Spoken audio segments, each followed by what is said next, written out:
నమస్తే, welcome to Andhraprabha. నేను నాగేశ్వరి. 151 సీట్లతో బలమైన ప్రత్యర్థిగా నిలిచిన వైసీపీ ఈసారి ఎన్నికల్లో 140 సీట్లను కోల్పోయింది. కేవలం 11 సీట్లకే పరిమితమైంది. ఈ నేపథ్యంలో వైసీపీ ఓటమికి గల కారణాలను ఆ పార్టీ నేతలు విశ్లేషించుకుంటున్నారు. మాజీ సీఎం జగన్ కూడా పార్టీ ఓటమిపై స్పందించిన సంగతి తెలిసిందే. వైసీపీ మాజీ మంత్రులు, నేతలు సైతం ఇదే అంశంపై తమ అభిప్రాయాన్ని వ్యక్తపరుస్తున్నారు. మాజీ మంత్రి ఆర్కే రోజా కూడా వైసీపీ ఓటమిపై స్పందించారు. ఈ మేరకు ఆమె ట్విట్టర్ వేదికగా సంచలన ట్వీట్ చేశారు.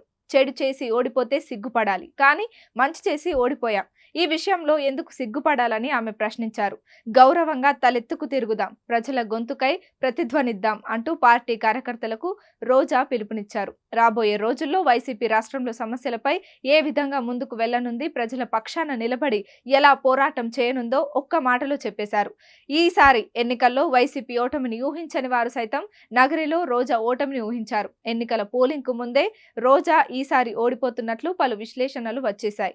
పలు సర్వేలు కూడా ఇదే తేల్చేశాయి. ఈ నేపథ్యంలో ఫలితాల వరకు ఆగాల్సిన అవసరం లేకుండానే రోజా కూడా ఈసారి ఎన్నికల్ని లైట్ తీసుకున్నట్లు ప్రచారం జరిగింది. ఫలితాల తర్వాత నగరి వైసీపీలో ఆమె ప్రత్యర్థి కేజే శాంతి మీడియా ముందుకొచ్చి రోజాపై తీవ్ర విమర్శలు కూడా చేశారు. కానీ రోజా మాత్రం అవేవి పట్టనట్టుగానే ఇవాళ స్పందించారు.